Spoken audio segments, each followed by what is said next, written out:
The night sky above Earth was calm and peaceful. Stars glittered like silver dust across the darkness. But far beyond those stars, something was falling. Burning, spinning, breaking.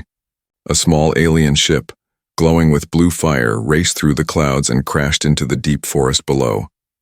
Inside that ship were two alien sisters, Lyra and Mira, from the distant world of Valora. They were not travelers. They were not explorers. They were exiles. Both sisters had broken the royal laws of Valora.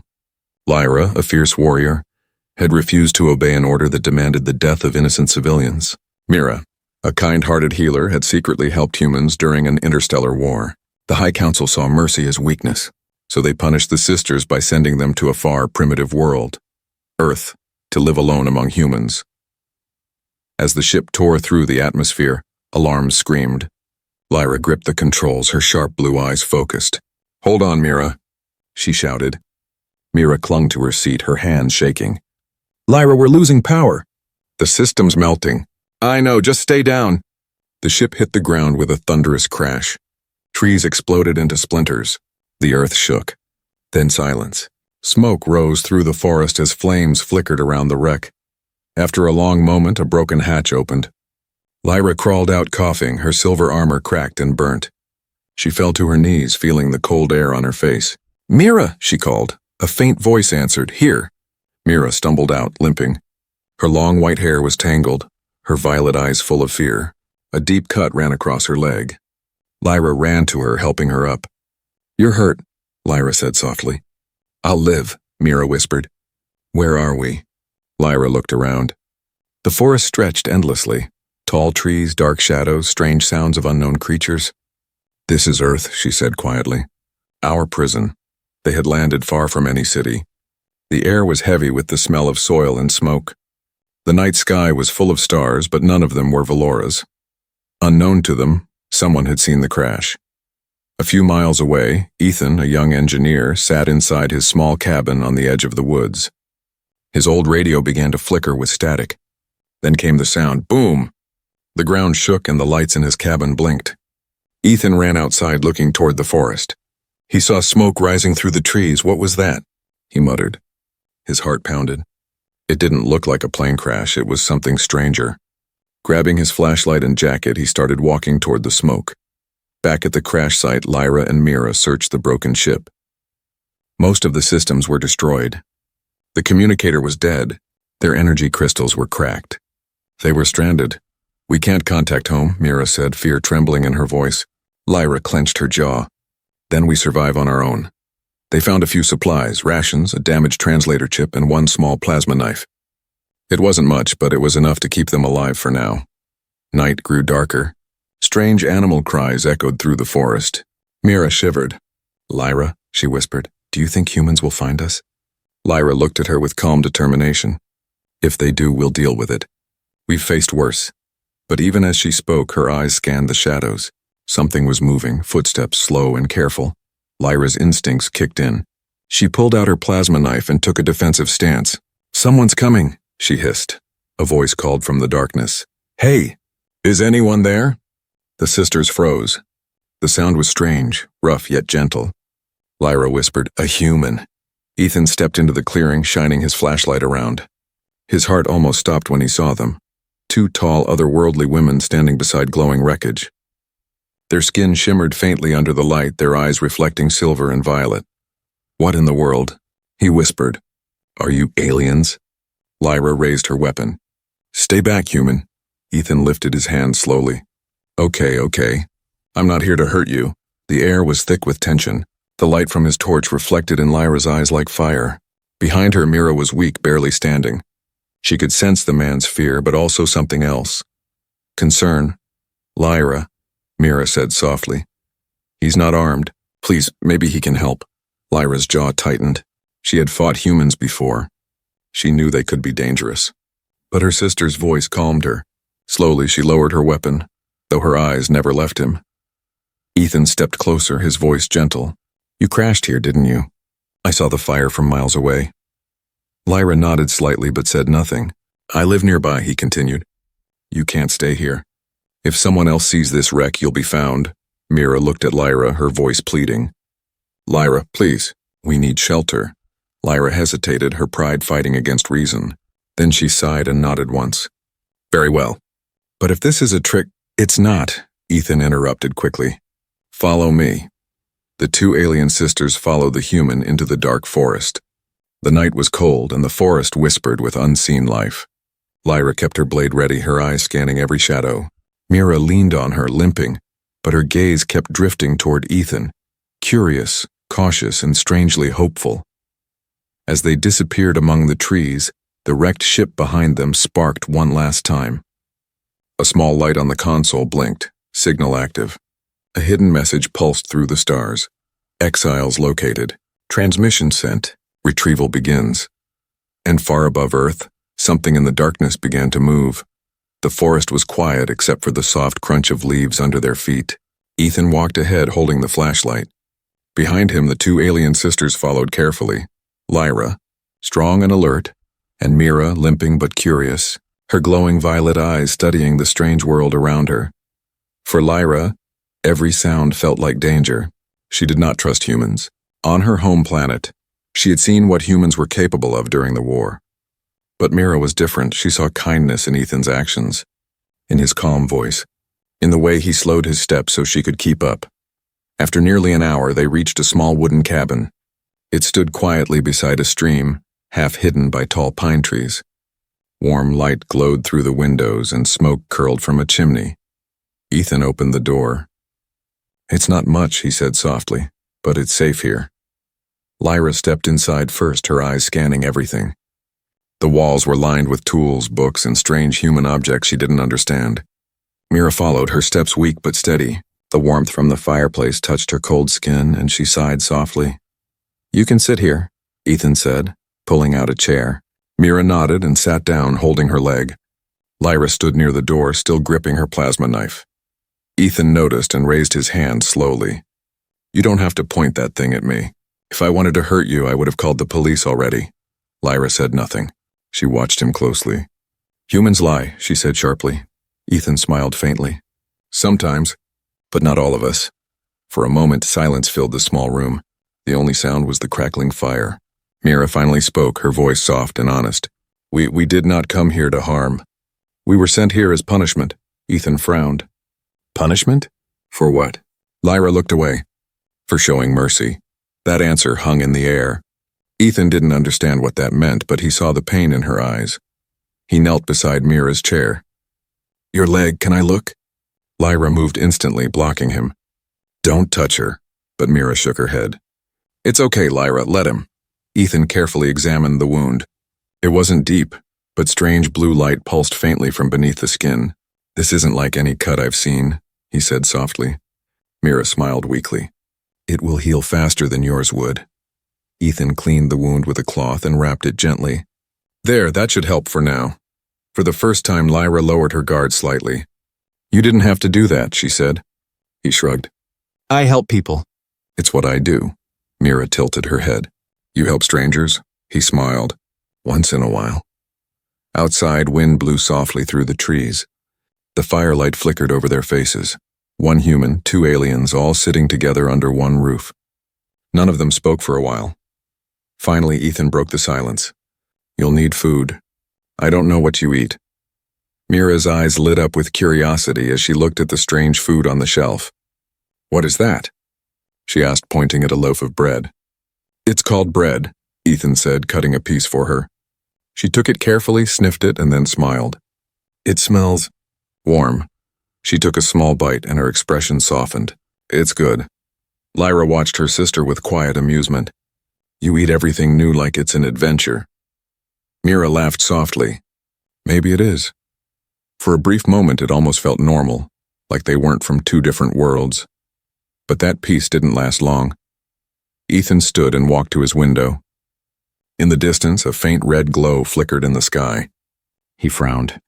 That's strange. No one lives out there. Lyra walked beside him.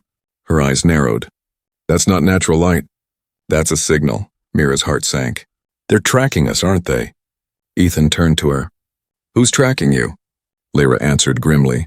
Our people. They don't forgive escapees. Mira looked at her sister with fear. We didn't escape, Lyra, we were exiled. Same thing, Lyra said coldly. Ethan turned off the lights, thinking quickly. If someone's looking for you, you'll need to hide. I know a storage cellar below this cabin. It's small but safe. Lyra shook her head. We won't hide like prey. But Mira put a gentle hand on her sister's arm. Please, Lyra, not again. No more fighting. Something in her tone, so full of quiet strength, softened Lyra's anger. She nodded slowly. Ethan led them downstairs to a small underground space filled with tools and old boxes. Stay here until it's safe, he said. Lyra looked at him suspiciously. Why are you helping us? Ethan hesitated. Because when I saw your ship crash, I didn't see monsters. I saw people who needed help. Mira smiled softly. Thank you, Ethan. He looked at her, realizing for the first time how human her expression seemed. Tired, hopeful, alive. I'll keep watch, he said, closing the hatch behind them. As the sisters sat together in the dim cellar, Mira whispered, Maybe not all humans are cruel. Lyra looked toward the ceiling where Ethan's footsteps echoed above. We'll see, she replied quietly. Outside, the red glow in the distance flashed once more, brighter this time. A sound faint but growing louder came from the sky. A drone. Searching. The hunt had already begun. The next morning came with a pale gray light. Mist hung low over the forest, and the cabin looked almost hidden between the tall trees. Birds sang softly, but under that peace something darker moved. Ethan opened the cellar door slowly. Lyra was awake, sitting near the wall with her weapon ready. Mira slept beside her, her breathing soft and calm. When Lyra saw Ethan, she relaxed slightly but didn't lower her guard. You didn't sleep, Ethan said quietly. I don't need much, she replied, her voice low. He noticed the tired look in her eyes, the kind that came not from the body, but from years of surviving. It's clear for now, he said. No one came near the cabin last night. Lyra nodded but didn't answer. Her mind was still on the red light from the night before. That signal wasn't natural. Someone or something was looking for them. A few minutes later, Mira woke up. She smiled weakly when she saw Ethan. Morning, she whispered. He smiled back. You're looking better. Thanks to you, she said softly. He helped her out of the cellar and they stepped into the cool morning air. Mira's eyes widened as she looked around. For the first time, she saw Earth in daylight. The green trees, the golden sunlight breaking through the leaves, the sound of water nearby. It's beautiful, she whispered. Lyra crossed her arms. Don't be fooled. Beauty hides danger, Ethan chuckled. You sound like my grandmother. Lyra raised an eyebrow. Was she a warrior? Kind of, he said with a grin. She fought with words, not weapons. That almost made Lyra smile. Almost. As they ate a simple meal, Ethan asked carefully, Tell me about Valora, about why you were sent here. Mira hesitated, glancing at her sister. Lyra stayed silent for a long time, then finally said, On our world, mercy is forbidden. Strength is law. When I refused to follow an order to destroy a human settlement, I broke that law. Ethan's eyes widened. A human settlement. So you've been near humans before? Mira nodded slowly. Yes, and I helped them. I was a healer during the war. I saved lives that our leaders wanted gone. Ethan stared at them both. You risked everything for humans, and they punished you for it. Lyra's voice hardened. They called it weakness. They said compassion is poison. For a moment, silence fell again. Then Ethan said softly, Then I'm glad your weakness saved you. Before anyone could respond, a sound came from outside, the sharp whir of engines. Lyra stood instantly, eyes wide. They're close. Ethan rushed to the window. Through the trees, he saw something strange hovering above the forest, a black metallic drone larger than any human machine he had ever seen.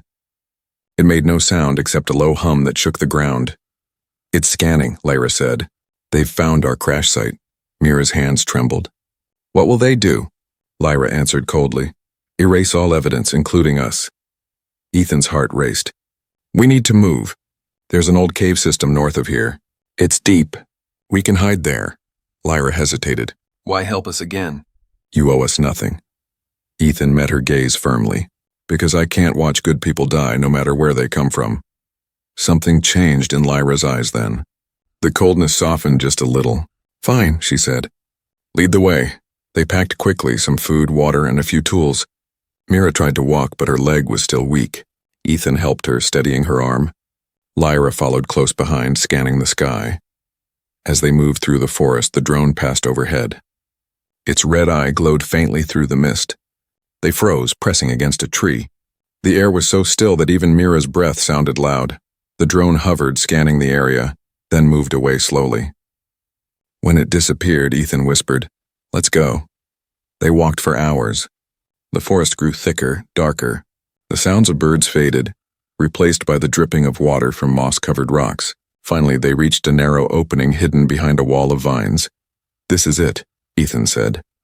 They stepped inside. The cave was cool and damp, but it stretched deep underground. Strange blue crystals glowed faintly along the walls, natural light that shimmered like stars. Mira touched one and smiled. "It feels alive." Ethan looked around in awe. Never seen anything like this before. Lyra stayed near the entrance, keeping watch.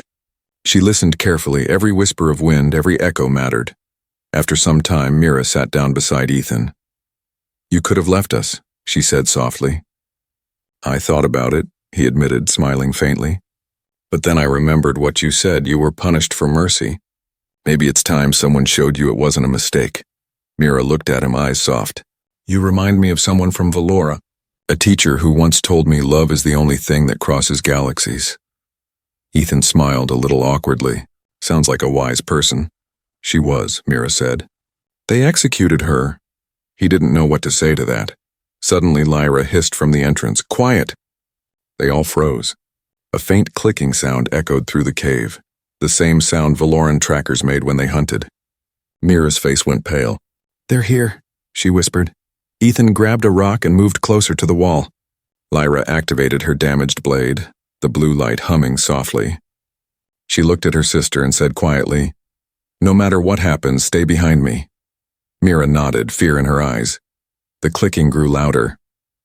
A shadow appeared at the cave's mouth, tall, metallic, with glowing red sensors. The tracker had found them. Lyra's voice was steady. "Get ready." Ethan's hand tightened around the rock. Mira whispered a prayer in her alien tongue. The cave light flickered like a heartbeat. Then, from deep in the forest outside, another sound erupted, a loud explosion. The tracker paused and turned its head toward the noise. Ethan's eyes widened. "What was that?" Lyra smiled faintly. "A distraction." Before he could ask how, she threw a small device from her armor, a flare bomb she had salvaged from the wreck. "The cave filled with light. Run!" she shouted. And together, the human and the two alien sisters disappeared deeper into the cave, toward the darkness that hid more secrets than any of them could imagine. The cave was dark and endless. Only the faint blue crystals on the walls gave them light as they moved deeper inside. Each step echoed softly, and the sound of water dripping from the ceiling mixed with their tired breathing. Ethan held a small torch. Mira walked close beside him, her hand brushing against the damp stone wall for balance. Lyra stayed behind them, her blade in hand, eyes sharp, mind alert. The tracker outside had stopped searching for now, but Lyra knew it would return. They stopped in a wide chamber where glowing stones covered the ground like stars fallen from the sky. Mira sat down exhausted. Her legs still hurt and her face was pale. Ethan knelt beside her. "You should rest." "I'm fine," she said softly, though her voice trembled. "You're not fine," he said gently. "You've been walking on that leg for hours." Lyra stood near the entrance of the chamber, listening to the wind that whispered faintly through the tunnel. She didn't like this place. Too many paths, too many shadows, too many chances for something to find them. "We can't stay long," she said. "If the tracker finds our heat trail, it will come here next." Ethan looked up at her. "She needs time to heal. You can't keep pushing her like this." Lyra's eyes flashed. "You think I don't care about my sister?" "I think you're afraid to show it," he said quietly. That made Lyra pause. For a moment her expression softened, but she turned away. "You don't know anything about us human." Ethan stood. "Maybe not. But I know what it's like to lose family. You can't protect someone if you don't trust anyone else." Lyra looked at him sharply. "Trust gets people killed." Mira opened her eyes, her voice weak but calm. "Stop it, both of you. Please, we're alive because of him, Lyra." Lyra sighed deeply, then looked away. She didn't answer. Silence fell again. Only the soft glow of the crystals lit their faces. Mira leaned against the wall, breathing slowly. Ethan sat near her, his back to the rock, staring at the strange lights. "They're beautiful," he said quietly. Mira smiled faintly. "On Valora, these stones were sacred. We believed they stored the memories of those who lived before us." Ethan touched one gently. It was warm, like something alive. "Memories in stone?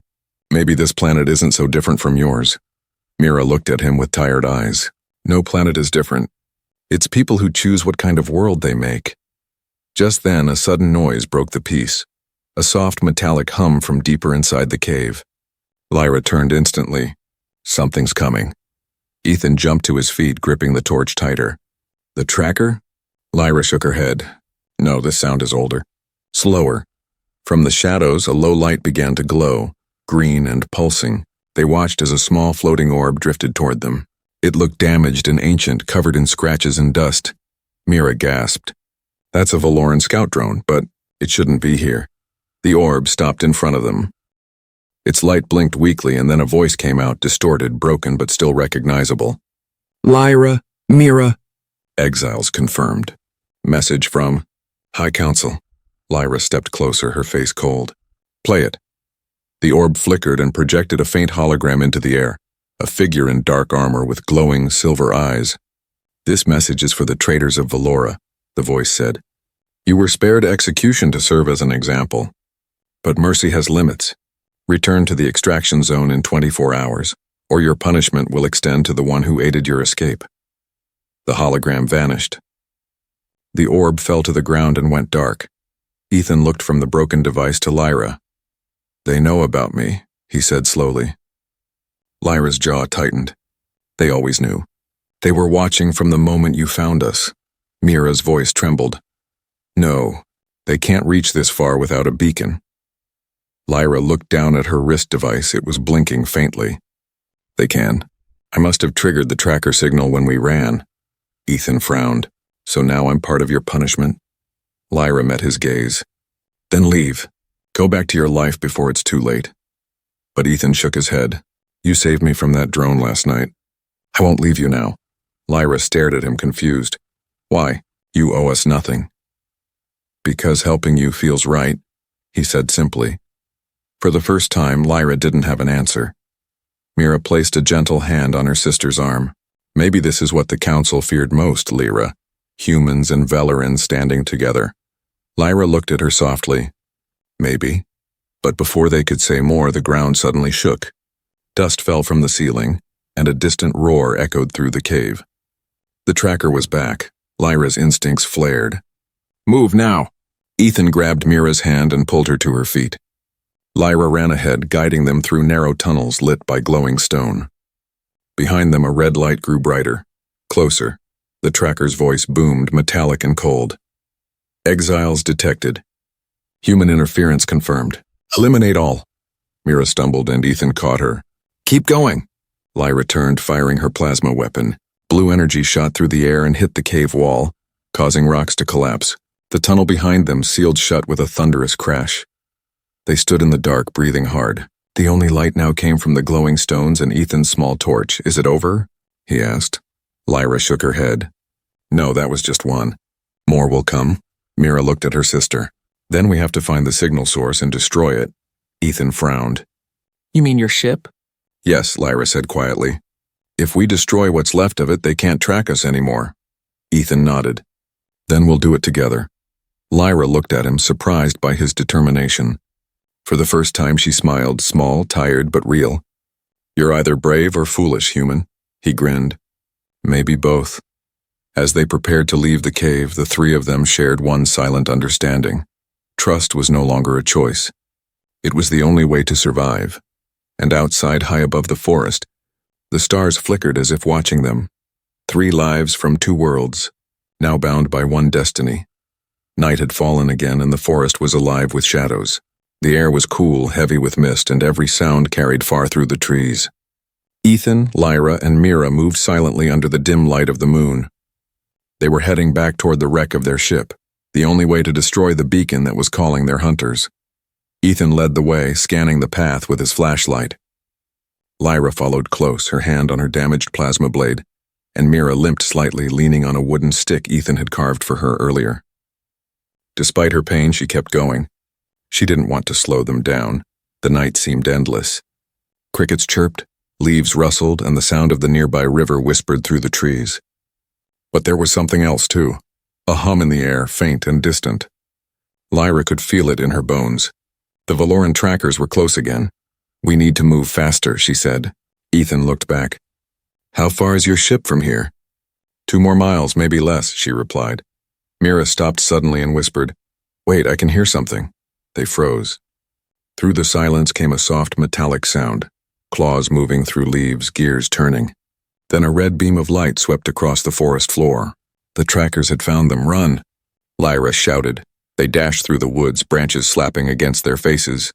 The red beam sliced through the darkness, burning the trees where they hit. Ethan pulled Mira's arm, trying to keep her moving. Lyra turned several times to fire back with her plasma weapon, each shot lighting up the forest with flashes of blue. One tracker exploded, but another appeared from behind, faster and larger. It launched a glowing net that caught Mira, dragging her to the ground. She screamed, "Mira!" Lyra cried, spinning around. Ethan grabbed a rock and threw it at the tracker's red eye. It didn't do much damage, but it distracted the machine just long enough for Lyra to rush in. She slashed at it with her plasma blade, cutting deep into its metal shell. Sparks flew and the machine fell apart with a hiss. Mira was free but unconscious. Ethan dropped to his knees beside her, shaking her shoulder. "Mira, stay with me!"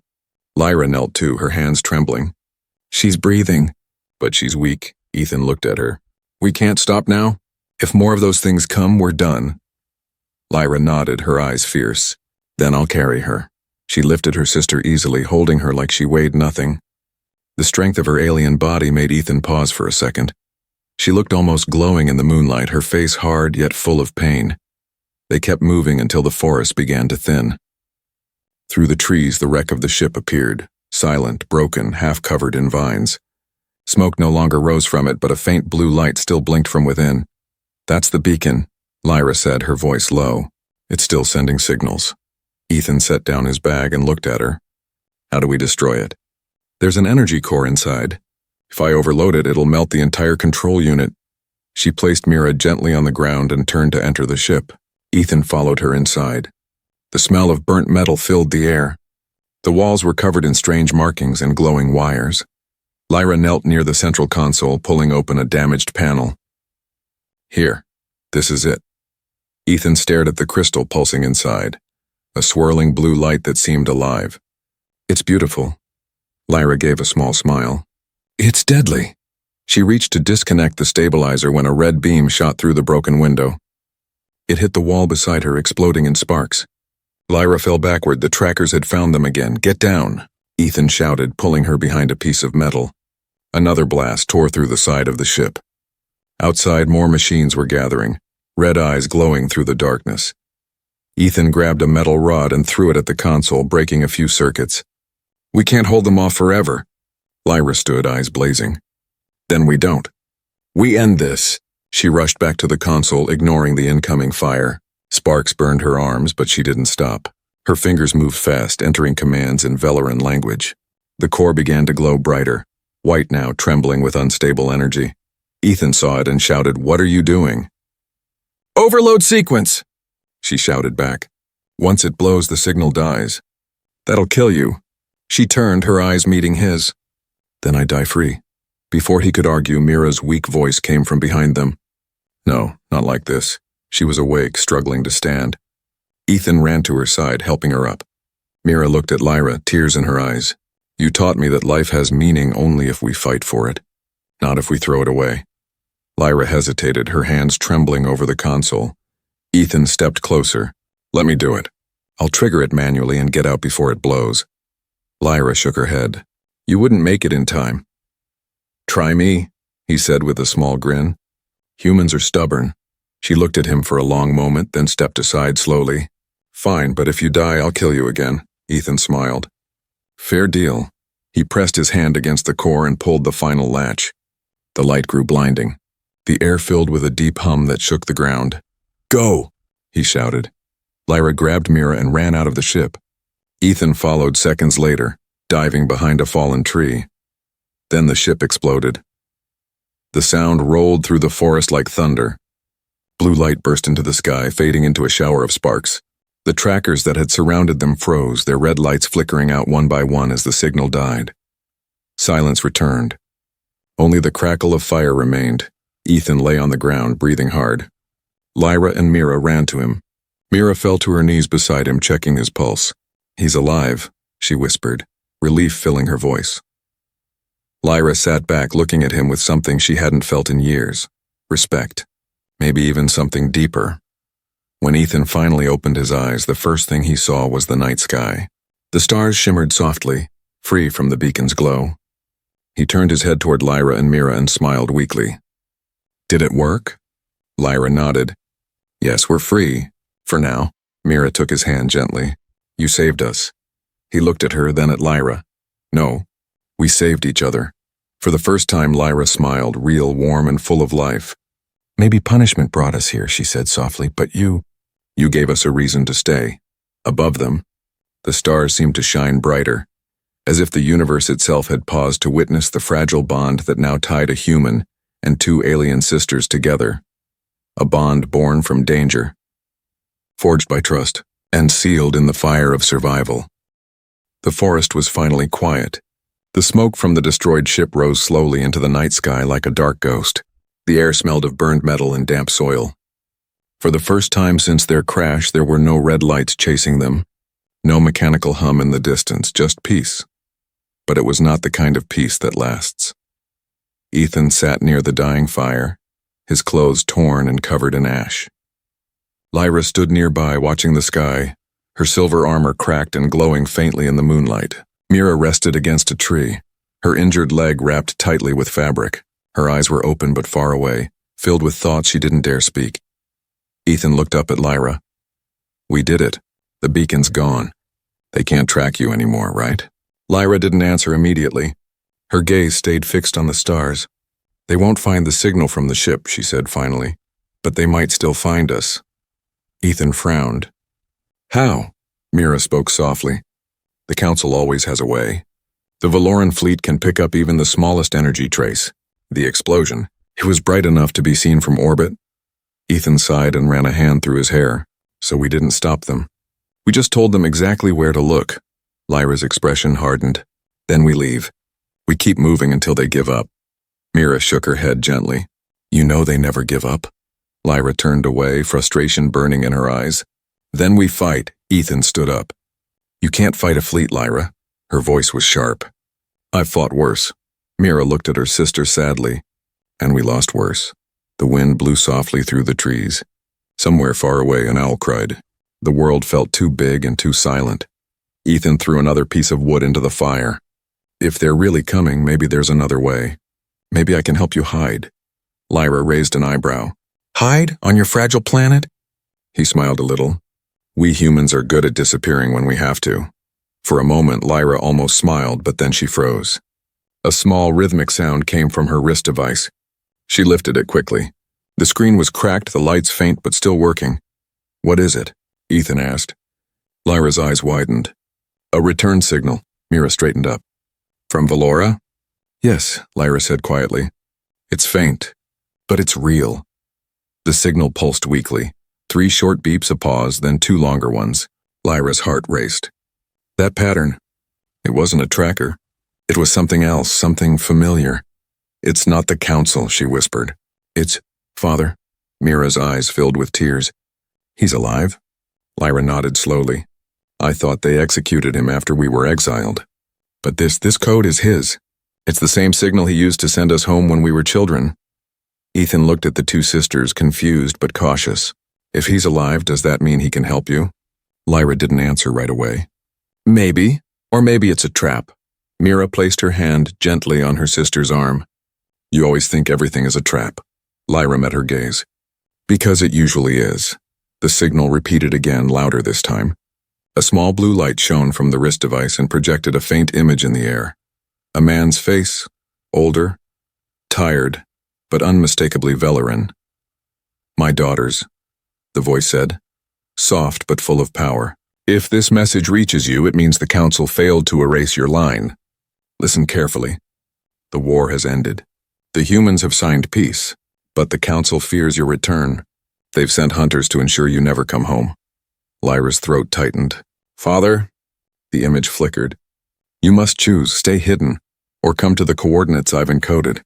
It may be your only chance to survive. Remember what I taught you. Mercy is not weakness, it's strength that others can't understand. The message ended. The device went silent. For a long moment, none of them spoke. The night wind whispered through the trees like a ghost carrying their thoughts away. Ethan broke the silence. What did he mean, coordinates? Lyra tapped the device. He left a location somewhere west of here, near the mountains. Mira looked at her sister. If Father is alive, we have to find him. Lyra's face hardened again. And if it's a trap? If the council is waiting? Ethan stepped closer. You'll never know unless you go. Lyra's eyes locked on his.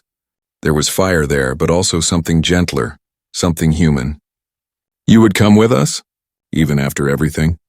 He nodded. I've come this far. Besides, you still owe me for nearly getting me blown up.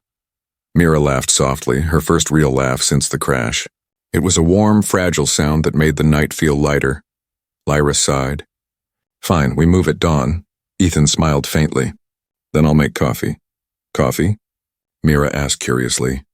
It's a human drink, Ethan explained. Keeps you awake and alive. Lyra gave him a look. Does it also make you reckless? He grinned. Maybe a little. The sisters shared a glance, half serious, half amused. For a moment, the darkness didn't seem so heavy. But far above them, in the cold black of space, a Valoran cruiser drifted silently.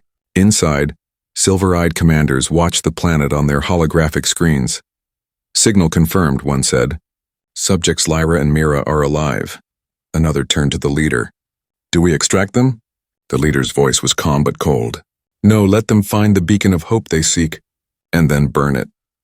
Back on Earth, the blue device on Lyra's wrist pulsed one last time, sending out a faint shimmer of light into the sky.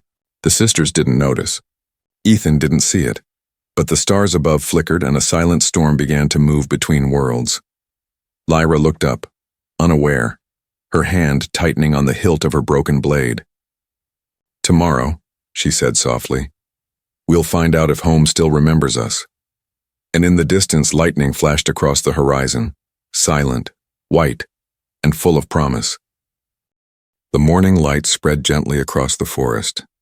Dew sparkled on the leaves and thin mist moved like ghosts through the trees.